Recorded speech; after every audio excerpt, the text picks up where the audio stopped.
ہاں کم تولنا اور کم ناپنا سمجھ رہے یہ کوئی ہنر ہے۔ اللہ کا قرآن تو یہ کہہ رہا ہے ہلاکت ہو ان لوگوں کے لیے جو کم تولتے ہیں، جو کم ناپتے ہیں، جو نقلی چیز کو اوریجنل بنا کر پیش کرتے ہیں۔ اگر اللہ کو ناراض کرنے والے لقمے ہمارے پیٹوں کے اندر ہوں گے اور پھر اللہ سے جو مانگو گے نہیں ملے گا، روتے رہنا، گڑگڑاتے رہنا۔ اگر حرام کے لقمے ہمارے پیٹوں کے اندر ہوں گے تو پھر میرے بھائیوں کوئی دعا قبول ہونے والی نہیں ہے۔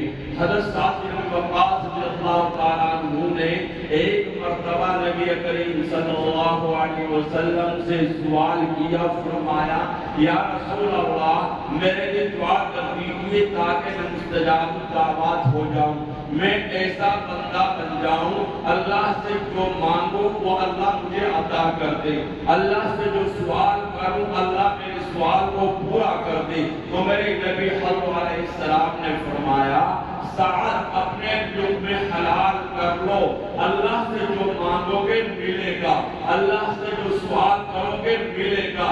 سعد ایک بات یاد رکھنا، ایک حرام کا لقمہ 40 دن کی دعاؤں کی قبولیت کو اٹھا لیتا ہے، 40 دن کی عبادت کو اس کے منہ پر مار دیا جاتا ہے۔ مسلمان اگر میں اور آپ دور جو ہے حلال کمائیں گے، محنت کریں گے، مزدوری کریں گے، حلال لا کر کے اپنی اولاد کو کھلائیں گے تو یاد رکھنا اس کا اثر نظر آئے گا۔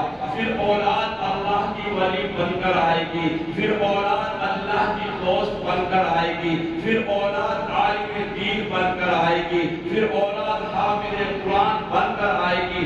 اور اگر خدا نہ خواستہ ہمارا لقمہ غلط ہو گیا، کسی کا لقمہ غلط ہو گیا، پھر دنیا کا کوئی تعبیر ایسا نہیں بنا ہے جو تیری اولاد کو اللہ کا ولی بنا دے، پھر دنیا کا کوئی تعبیر ایسا نہیں بنا ہے جو تیری اولاد کو اللہ کا دوست بنا دے۔ آج جو اولادیں ماں باپ کو دھکا دیتی ہیں، ماں باپ کو پریشان کرتی ہیں، ماں باپ کی نافرمانی کرتی ہیں، میرے بھائی ذرا خبر تو لو، کہیں ہم نے ان کو جو ہے ناجائز کسی کو تکلیف پہنچا کر لقمے کو نہیں کھلائے؟ اگر کھلائے ہیں تو پھر ایسا نہیں ہو سکتا کہ تیری اولاد اللہ کی ولی بن جائے۔ مسلمانوں اگر میں تو آپ نے دنیا کے ایک انسان نے اپنی جو ہے مزدوری کر کے محنت کر کے کھلایا اور جو ہاتھوں میں چھالے پڑ گئے، علماء اکرام یہاں پر تشریف فرما ہے، حلال کمانا محنت کرنا یہ بھی ایک عبادت ہے۔ اللہ کے رسول صلی اللہ علیہ وسلم سے ایک صحابی نے مصافحہ کیا، ہاتھوں میں چھالے پڑے ہوئے تھے، تو میرے نبی حضرت علیہ السلام نے معلوم کیا اے میرے صحابہ، اے میرے صحابی یہ ہاتھ میں چھالے کیوں پڑ گئے؟ فرمایا یا رسول اللہ میں اپنے بچوں کے لیے، اپنی اولاد کے لیے محنت کرتا ہوں، مزدوری کرتا ہوں، جس کی وجہ سے ہاتھوں میں چھالے پڑ گئے۔ تو میرے نبی حضرت علیہ السلام نے فرمایا کہ قسم ذات پاک کی جس کے قبضہ قدرت میں میری جان ہے، یہ ہاتھ جہنم میں نہیں جا سکتے، یہ ہاتھ جہنم میں نہیں جا سکتے ہیں۔ مسلمانوں خیر میں عرض کر رہا تھا کہ اگر کوئی معلوم کرے کہ دنیا میں کیوں آئے ہو اللہ کی عبادت کے لیے، اور اللہ کی عبادت میں بہت ساری چیزیں ہیں، آپ مسجد کے اندر آئے اور آپ نے سیدھا پیر داخل کیا، میرے نبی حضرت علیہ السلام جب مسجد میں تشریف لے آتے تو سیدھا پاؤں مبارک داخل فرماتے تو آپ کا داخل ہونا عبادت ہو گیا۔ اللہ کے رسول صلی اللہ علیہ وسلم تو بیت الخلاء میں جانے کا طریقہ بدلا کر اور سکھا کر چلے گئے۔ اگر آپ حضرات نے الٹا پیر داخل کیا اور دعا پڑھی اللہم انی اعوذ بک من الخبث والخبائث، تو آپ کا چلنا اور آپ کا داخل ہونا عبادت ہو گیا۔ ان ساری عبادتوں میں سب سے بڑی عبادت کیا ہے؟ نماز۔ نماز ایک ایسی عجیب چیز اللہ نے دی ہے کہ جتنا دین ہے سارا کا سارا دین اللہ نے حضرت جبریل علیہ السلام کو دے کر زمین پر بھیجا ہے۔ جتنا دین ہے وہ سارا کا سارا دین اللہ نے حضرت جبریل علیہ السلام کو دے کر نبی کریم صلی اللہ معراج میں بلا کر کے اپنے قریب بالکل قریب کر کے آج تک کسی انسان جو ہے نبی ہو، غوث ہو، قطب ہو، ابدال ہو، کسی کو اتنی نزدیکی نصیب نہیں ہوئی جتنی کہ میرے نبی علیہ السلام کو نصیب ہوئی ہے۔ وہاں قریب بلا کر معلوم کیا اے میرے محبوب اتنا لمبا سفر کر کے آئے ہو، ہمارے یہ کیا لے کر کے آئے ہو؟ اللہ نے معلوم کیا، کس سے؟ معلوم کرنے والا کون ہے؟ اللہ۔ پوچھا کس سے جا رہا؟ رسول اللہ صلی اللہ علیہ وسلم سے کہ اتنا لمبا سفر کر کے آئے ہو، ہمارے یہ کیا لے کر کے آئے ہو؟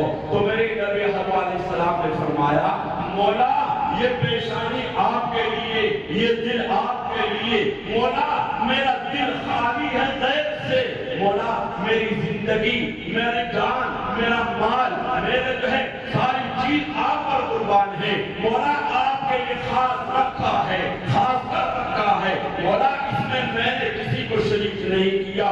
اللہ خوش ہو گئے۔ جب اللہ خوش ہو گئے میرے نبی علیہ السلام نے فرمایا التحیات للہ والصلوات والطیبات، مولا جانی عبادت، مالی عبادت، نماز سب کچھ تیرے کے لے کر کے آیا ہوں۔ تو جب جواب اعلیٰ درجے کا تھا تو جواب بھی اعلیٰ درجے کا تھا۔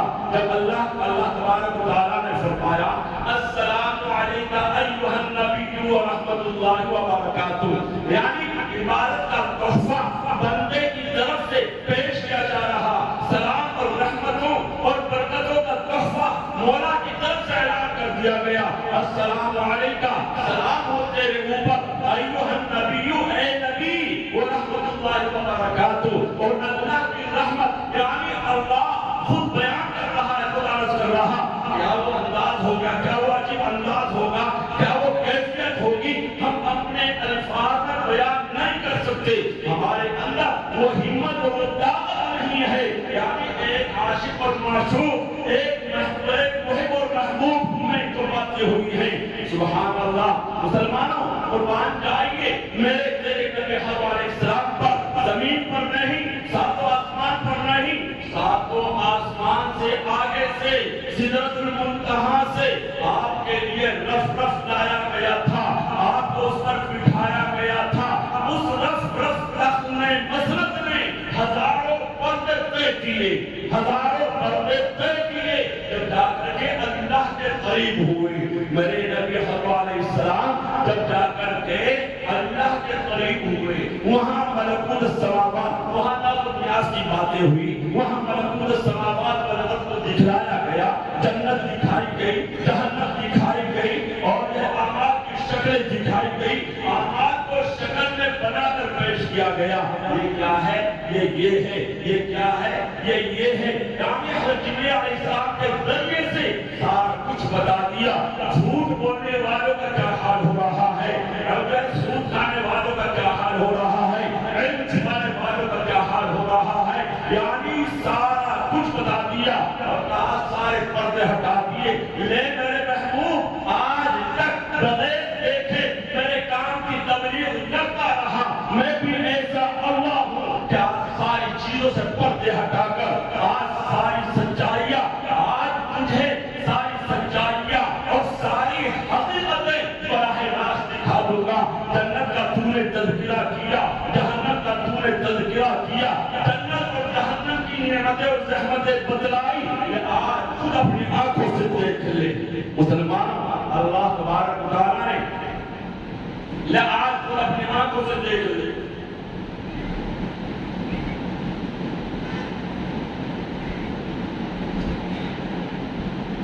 مسلمان ایسی ہما ہمیں میں اللہ کے رسول صلی اللہ علیہ وسلم نہ آپ کو بھولے نہ مجھے بھولے، وہاں ساتوں آسمان سے آگے سے، یعنی جہاں ہزاروں پردے طے کیے، اللہ کے قریب جا کر کے آپ کو نہ بھولے میرے نبی علیہ السلام۔ ایسی ہما ہمیں میں جب اللہ نے کہا السلام علیکہ ایھا النبی ورحمۃ اللہ وبرکاتہ، تو میرے نبی علیہ السلام نے فرمایا السلام علینا وعلی عباد اللہ الصالحین، مولا میں تو جو ہے آپ کا سلام ہمارے اوپر بھی ہو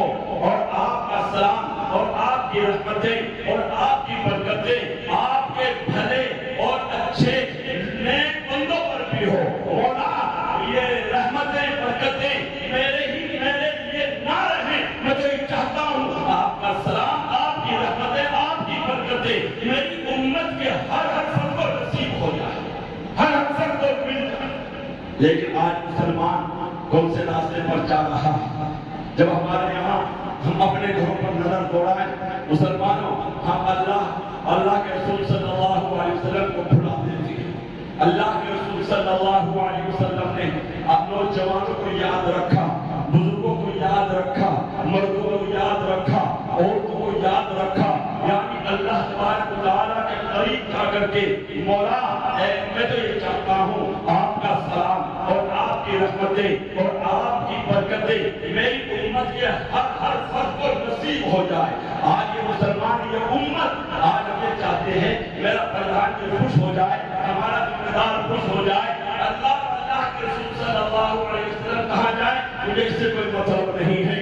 مسلمانوں، آج ہمارے گھروں کے اندر جب شادی ہوتی ہے گولے پٹکائے جاتے ہیں، یہ تکبر اور بڑائی کے لیے، یہ شہرت کو پانے کے لیے، یعنی دین کا مذاق اڑایا جاتا ہے، سنت کا مذاق اڑایا جاتا ہے۔ مسلمانوں، یہ جو گولا پٹکایا جاتا ہے کہ بات سے جب بارات آئی ہے، خدا کے بیٹے کی بارات ہے، گولے اس لیے تو پٹکائے جا رہے ہیں، مجمع میں کوئی صاحب ایک کھڑا ہو کر کے بتلا دے گولا پٹکانے سے کون سا فائدہ ہو رہا؟ ایک فائدہ بتلا، ایک فائدہ۔ مسلمانوں، آج 50,000 کے گولے پٹکائے جاتے ہیں۔ اگر مدرسے کے لیے کہا جائے کہ مدرسے کی رسید بتوا لی جائے، ہماری زبان بند ہو جاتی ہے، ہمارا دل حرکت کرنا چھوڑ دیتا ہے اور گولے پٹکائے 50,000 کے گولے، یعنی اللہ بھی ناراض ہوتا ہے۔ میرے نبی ہمارے اسلام کے نام دین کا مذاق اڑایا جاتا ہے۔ اور مسلمانوں، ایک بات کو یاد رکھیں، جب آپ گولا پٹکاتے ہیں وہاں کوئی چھوٹا بچہ سویا ہوا ہوتا ہے، آپ نے گولا پٹکایا، وہ ہونے گولا ہے تو اس کی ماں کہتی ہے خدا تیرا بیڑا غرق کر دے، تو نے میرے بیٹے کی نیند کو خراب کر دیا ہے۔ ایک مسلمان رات میں سر میں درد رہا، پیٹ میں درد رہا، پیروں میں درد رہا، ساری رات نیند نہیں آئی، آپ صبح کی نماز کے بعد نیند آئی، آپ نے گولا پٹکا دیا، اس کی نیند میں خلل پڑ گیا۔ مسلمانوں، اتنا بڑا گناہ ہے جیسا کہ بیت اللہ شریف کو منہدم کر دیا ہو۔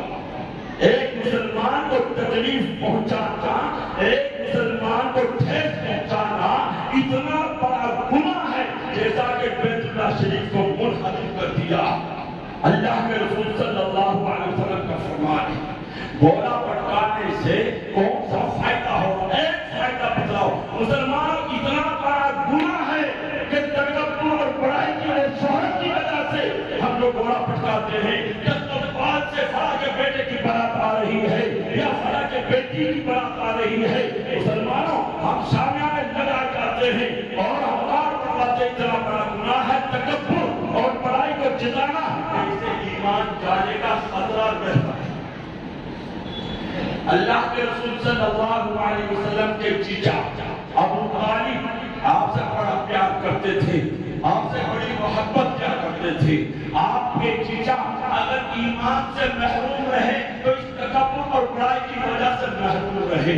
جب اللہ کے رسول صلی اللہ علیہ وسلم نے فرمایا اے میرے چچا میرے کان میں کلمہ پڑھ لے تاکہ قیامت کے روز اللہ کے دربار میں گواہی دے سکوں، تو آپ کے چچا نے کہا بھتیجے یہ موت کیا کہے گی کہ موت کے ڈر سے بھتیجے کا ایمان قبول کر لیا ہے۔ تو آپ کے چچا اگر ایمان سے محروم ہے تو اس تکبر